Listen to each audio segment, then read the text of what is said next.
नमस्कार, आप देख रहे हैं डीटीवी भारत और मैं हूं आपके साथ निर्भय किशोर। देश में बढ़ रहे कोरोना संक्रमण का खतरा जैसे जैसे बढ़ रहा है, ऐसे में परेशानी बिहार में भी बढ़ती जा रही है। और बिहार की परेशानियों को लेकर के आखिर में किस तरीके से बिहार के वर्तमान में हालात हैं, कोरोना संक्रमण का कैसे खतरा बढ़ता जा रहा है, इस पर हम चर्चा करेंगे। और हमारे साथ हैं हमारी सहयोगी ऋषिका मिश्रा। हम इनसे भी जानेंगे और फिर उसके बाद आपको बताएंगे कि आखिर में बिहार में हालत क्या है। सबसे पहले बात पिछले 24 घंटे के आंकड़ों को लेकर के कहते हैं। ऋषिका, पिछले 24 घंटे में जो आंकड़े रहे बिहार में, किस तरीके के हालात हैं? बिल्कुल निर्भय, पिछले 24 घंटे की अगर हम बात करें तो बिहार में कोविड के जो पेशेंट ठीक होने की संख्या है उसमें 328 हैं। और अगर हम अब तक कुल ठीक होने वाले मरीजों की बात करें तो 2,64,730 है। और बिहार में अगर हम रिकवरी रेट की बात करें तो 96.68% है। और वहीं अगर हम डिस्ट्रिक्ट वाइज बात करें तो बिल्कुल 96% जो आपने बातें की, उससे पहले चर्चा ये भी जरूरी है। दरअसल आपको बता दूं कि कोरोना संक्रमण का खतरा जैसे बिहार में बढ़ता गया, ऐसे में फरवरी महीने या मार्च महीने की अगर बात की जाए तो यह दावा किया जा रहा था सरकार के तरफ से कि बिहार का जो रिकवरी रेट है वो लगभग 96% है। लेकिन अब संक्रमण के जो मामले बढ़ते जा रहे हैं, ऐसे में रिकवरी रेट गिरती जा रही है। आपको बता दूं कि पिछले 24 घंटे में बिहार में 1911 संक्रमित मिले हैं, जबकि ठीक होने वालों की संख्या जो है वो लगातार घटती जा रही है। ऐसे में पिछले 24 घंटे में जो ठीक होने वाले मरीजों की जो संख्या है वो मात्र 328 बच गई है। ऋषिका ने जिस तरीके से रिपोर्ट दी है, आपको बता दूं कि रिपोर्ट के अनुसार और पिछले साल की जो स्थिति थी उसमें काफी अंतर दिख रहा है। दरअसल जब कोरोना पेंडेमिक का पहला असर शुरू हुआ था देश में, बात 2020 की अगर थोड़ी सी कर ले तो उस दौरान बिहार की स्थिति भी वैसी थी। हालांकि काफी देर के बाद, यानी कि काफी वक्त बीत जाने के बाद संक्रमण जो था वो बिहार में आया था। सबसे पहले जहानाबाद में पहला मरीज मिला था जिसकी एम्स अस्पताल में मौत हुई थी, लेकिन उस वक्त इस तरीके के हालात नहीं थे। अप्रैल का महीना चल रहा है, हालांकि महीना अभी पूरी तरीके से दूसरे वीक में भी नहीं पहुंचा है, लेकिन ऐसे में अगर बात बिहार में संक्रमण की करें तो यहां भी संख्या काफी तेजी से फैलती जा रही है। पिछले 24 घंटे के आंकड़ों की अगर बात की जाए आपको, तो उससे पहले अब तक कुल बिहार की स्थितियों को लेकर के आपको बता दूं कि बिहार में अब तक कुल 2,64,730 जो मरीज हैं वो संक्रमित पाए गए। हालांकि सुरक्षितों की भी बात कर लेंगे उसके साथ साथ, लेकिन सबसे पहले बात करेंगे कि किस तरीके से जांच की संख्या है। फिलहाल देश में प्रधानमंत्री नरेंद्र मोदी ने जब राज्यों के मुख्यमंत्री से बात की तो उन्होंने एक नया फॉर्मूला दिया है, T3, यानी कि टेस्टिंग, इसके साथ साथ ट्रेवलिंग करने वाले उन लोगों की जानकारी और साथ ही साथ टेस्टिंग, यानी कि T3 मॉडल पर अब देश में काम चल रहा है। और इसमें सबसे ज्यादा तेजी की अगर बात की गई है तो वो है टेस्टिंग की प्रक्रिया की। टेस्टिंग की प्रक्रिया और ट्रेसिंग की प्रक्रिया के साथ साथ ट्रीटमेंट की प्रक्रिया काफी अहम मानी जा रही है। बात आंकड़ों की कर रहे हैं, एक बार फिर से चलते हैं ऋषिका आपके पास। आंकड़े जो हैं आप बता रही थी, बताइए जरा आंकड़े क्या हैं? बिल्कुल निर्भय, मैं आपको बताना चाहूँगी कि जिस तरह से डिस्ट्रिक्ट वाइज अगर हम बात करें तो अररिया में अभी तक पॉजिटिव केस की जो संख्या है वो 7,457 है। वहीं डिस्चार्ज मरीजों की अगर हम बात करें तो जी बिल्कुल 7,355 है। और वहीं पे अगर हम कोरोना से मौत होने वाले मरीजों की बात करें तो वो 22 है। और एक्टिव केस जो अभी वर्तमान में एक्टिव केस की अगर हम बात करें तो अररिया में 80 एक्टिव केस हैं, जो कोरोना से संक्रमित मरीज हैं उनकी संख्या 80 है। वहीं अगर हम अरवल की बात करें तो वहां पर पॉजिटिव केसों की जो संख्या है वो 2,518 है। डिस्चार्ज होने की जो संख्या है कोरोना मरीजों की वो 2,436 है। और वहीं अब अगर हम आंकड़े काफी बड़े हैं और एक एक जिले की अगर बात की जाए तो वक्त काफी लंबा जाएगा। ऐसे में बात सबसे ज्यादा संक्रमितों की अगर हम कर लेते हैं तो सबसे ज्यादा जो संक्रमण वाले जिले हैं उसमें सबसे पहले स्थान पर आता है राजधानी पटना। दरअसल राजधानी पटना में संक्रमण के जो हालात हैं वो काफी तेजी से बिगड़ते जा रहे हैं। और ऐसे में मैं आपको बता दूं कि पिछले 24 घंटे का जो रिपोर्ट है, दरअसल पिछले 24 घंटे में 1,911 संक्रमित जो हैं वो सामने आए हैं। और आपको एक बार जिलेवार बता दूं कि किस तरीके से स्थिति है फिलहाल पूरे जिले की। बात पिछले 24 घंटे की करें तो सबसे पहले बात अरवल की करते हैं। अरवल में पिछले 24 घंटे में 42 मरीजों की संख्या सामने आई है। इसके साथ साथ अररिया में 42 आए हैं, जबकि अरवल में 14, इसके अलावा औरंगाबाद में 16। साथ ही साथ आपको बता दूं कि बक्सर में, जो कि सबसे कम संक्रमितों की संख्या फिलहाल बक्सर में दिखी है, बक्सर में 2 पिछले 24 घंटे में। इसके साथ साथ बांका में 14, बेगूसराय में 15, भागलपुर जो है वो टॉप 3 लिस्ट में संक्रमण में सबसे तेजी से आगे बढ़ रहा है। पटना, गया के बाद भागलपुर भी काफी तेजी से आगे बढ़ रहा है संक्रमण के मामले में, और यहां पिछले 24 घंटे में 145 लोग संक्रमित पाए गए हैं। इसके अलावा भोजपुर की बात करें तो भोजपुर में 18, तो हमने आपको बता ही दिया। साथ ही साथ आपको बता दूं कि चंदौली जो कि पटना से सटा हुआ इलाका है, यहां पर आपको 1, इसके अलावा दरभंगा में 15, पूर्वी चंपारण की बात करें तो पूर्वी चंपारण में भी 15, गया में 201। मैंने बताया कि आपको राजधानी पटना के बाद गया जो है वो काफी तेजी से संक्रमितों की संख्या में आगे बढ़ रहा है, और गया में जो मामले सामने आए पिछले 24 घंटे में वो 201 रहे हैं। इसके अलावा आपको बता दूं कि गोपालगंज में 14, साथ ही साथ जमुई में 15, जहानाबाद में 30, कटिहार में 10, इसके अलावा खगड़िया में 10, किशनगंज में 19, लखीसराय में 10, मधेपुरा में 19, मधुबनी में 10। लेकिन बात सबसे पहले पटना की हम करते हैं। दरअसल पटना में संक्रमण की जो संख्या है वो पिछले 24 घंटे में 743 मरीजों की है। ऋषिका, राजधानी पटना सबसे तेजी से संक्रमित होता दिख रहा है।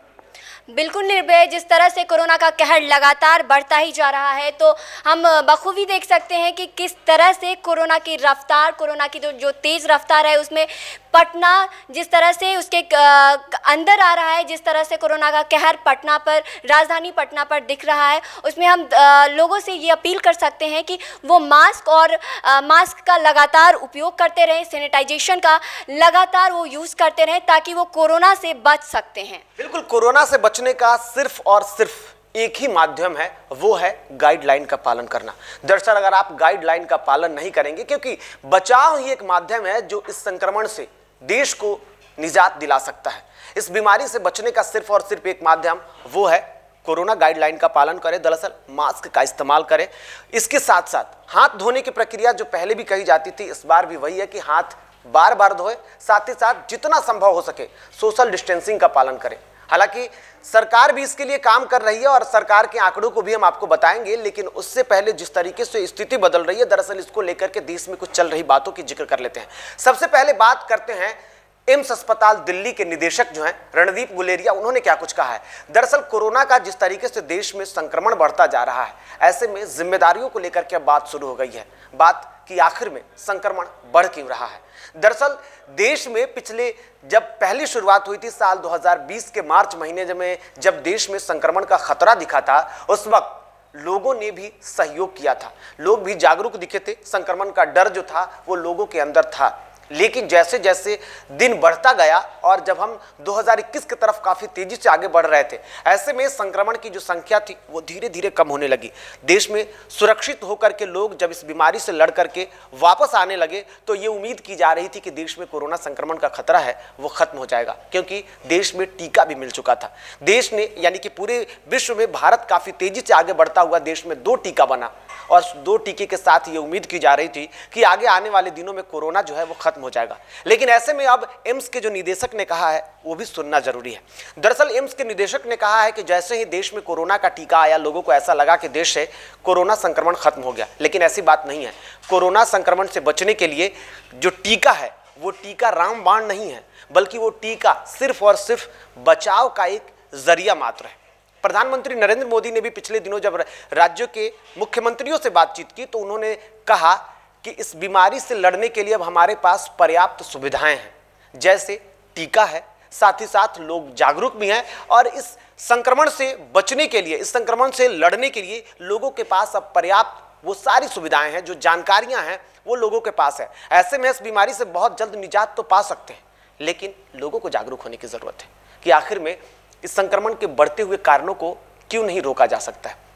दरअसल जो बातें चल रही हैं, इसको लेकर के एक बार फिर से मैं रणदीप गुलेरिया की उस बातों को आपको जिक्र कर दूं। दरअसल उन्होंने कहा कि जब देश में टीका आया, लोग टीका लेने लगे, तो ऐसे में लोगों ने पूरी तरीके से सावधानियों को दूर कर दिया। लोग मास्क नहीं लगा रहे थे, लोग पार्टी करने लगे। कार्यालय खुलने के साथ साथ काफी लंबे दिनों के बाद जब लॉकडाउन देश में खत्म हुआ, तो उसके बाद लोग कार्यालय पहुंचे तो जश्न मनाने लगे।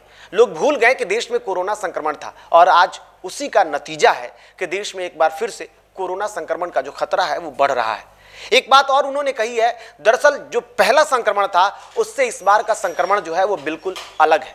इस बार जो पेंडेमिक काफी तेजी से बढ़ रहा है, इसमें सबसे बड़ी जो समस्या है वो है कि इस बार बीमारी का जो तरीका है बीमारी के जो सिम्टम्स हैं वो बदल चुके हैं। इस बार लोगों को बुखार नहीं दिख रहा है, इस बार लोगों के गले में खराश नहीं दिख रही है, लेकिन संक्रमित लोग हो रहे हैं। ऐसे में लोगों को बचाव के लिए वही नियम अपनाने होंगे। साथ ही साथ देश में टेस्टिंग की प्रक्रिया की तो बात की ही गई है, लेकिन रणदीप गुलेरिया ने लोगों से आग्रह किया है कि अगर लोग संक्रमित पाए जाते हैं तो वो लोग उन लोगों से दूर रहें। खास करके वो लोग जो संक्रमित हो जाते हैं वो अपने साथ साथ लोगों का बचाव करें।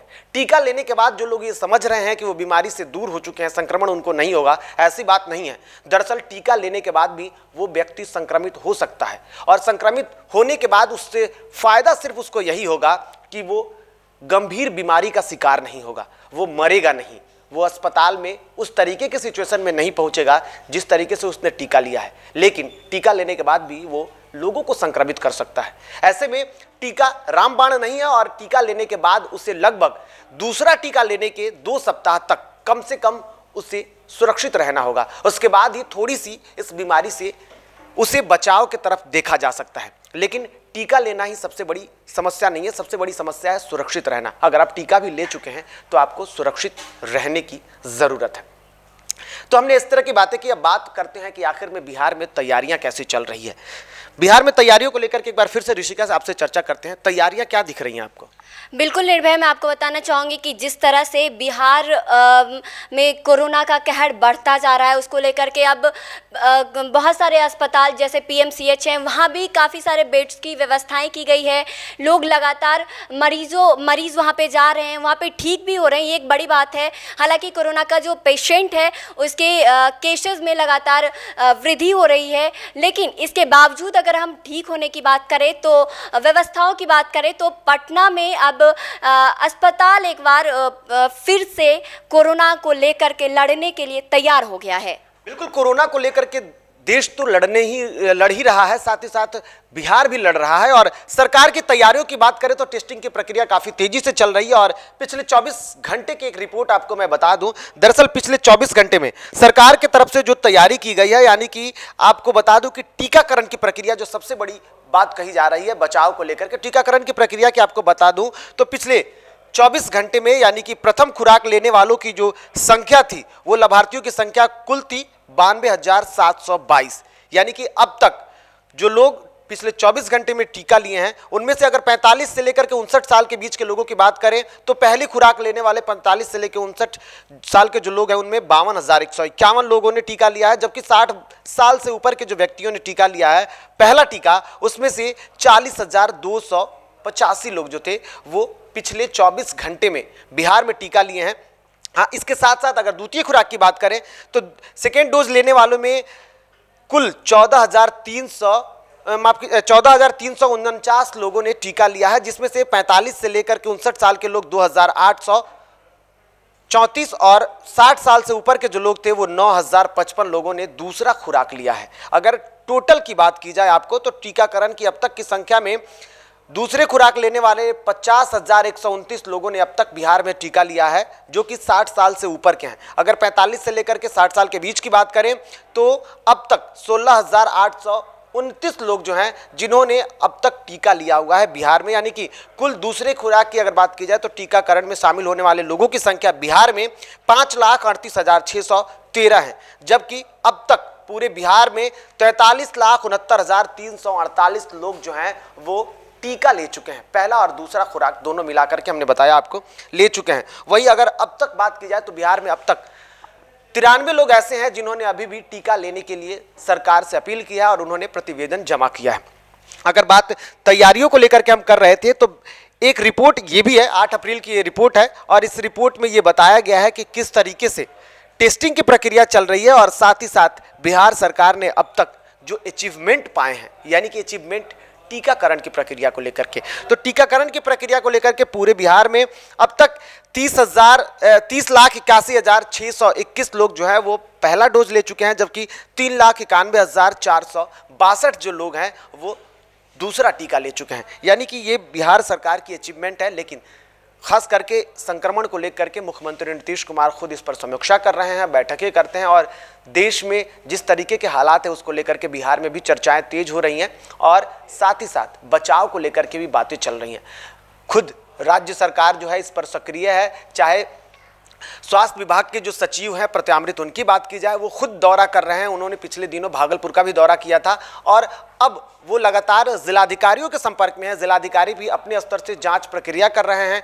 टेस्टिंग की प्रक्रिया तो चल ही रही है, इसके साथ साथ सड़कों पर लोगों के नियमों को पालन कराने के लिए, जैसे कि मास्क की अगर बात की जाए तो जो लोग भी मास्क पहन करके बाहर नहीं निकल रहे हैं उनकी जांच चल रही है और जांच के दौरान जो लोग भी मास्क का प्रयोग नहीं कर रहे हैं, बज़ाब्ते जिला प्रशासन जो है, पुलिस प्रशासन जो है, वो लोगों से मास्क पहनने की अपील कर रही है और उसके साथ साथ फाइन भी वसूला जा रहा है। इसलिए आपसे भी अपील है कि बिहार में भी संक्रमण का खतरा काफी तेजी से बढ़ रहा है और पिछले 24 घंटे की जो हमने आपको आंकड़े बताए, जो कि 2000 के करीब है, ये संख्या लगातार बढ़ती जा रही है और संक्रमण की जो संख्या है वो एक्टिव मरीजों की संख्या बिहार में भी बहुत तेजी से बढ़ रही है। इसलिए आपसे भी अपील है और डीटीवी भारत भी आपसे लगातार अपील कर रहा है कि कोरोना संक्रमण के इस बचाव के लिए सबसे ज्यादा जरूरी है कि आप जागरूक हों और साथ ही साथ गाइडलाइन का पालन करें, आप सुरक्षित रहें, हमारी यही आपसे अपील है। फिलहाल हमें और मेरी सहयोगी ऋषिका को दीजिए इजाजत। नमस्कार।